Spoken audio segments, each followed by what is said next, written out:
Įstodama į ES Lietuva labai daug prarado, tačiau gavo svarbiausia jos narėms teikiamą dalyką – finansinę paramą.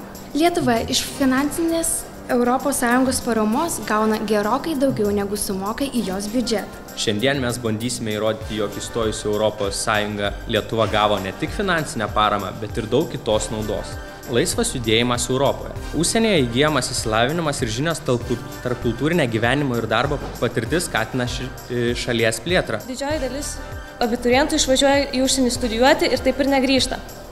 Dar blogesnis scenarijus, kai Lietuvoje įstoja į nemokamą finansuojamą valstybės lėšomis vietą ir baigę studijas bakalauro ar magistratūros išvažiuoja gyventi į užsienį. Kalbant apie migraciją, sakot, kad vis daugiau išvažiuoja žmonių ir nebegrįžta. Tai yra netiesa.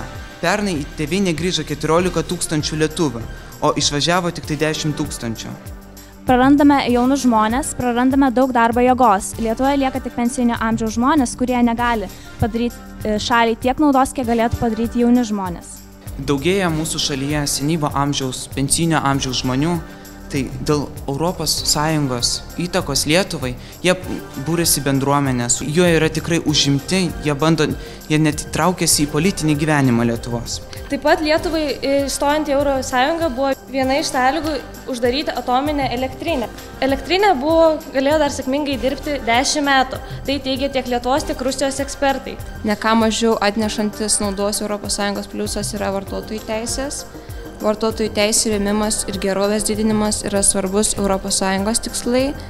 Lietuvos narystė ES garantavo didesnį vartotojų apsaugą.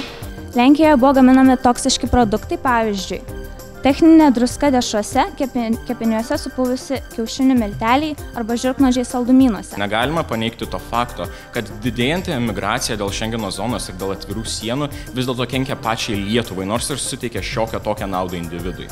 Lietuvoje vykstant depopulacijai, seni Lietuvos gyventojai taip pat yra įtraukiami į įvairias bendruomenės, kurios pertvarko savo tikslus pagal ES įstatymus.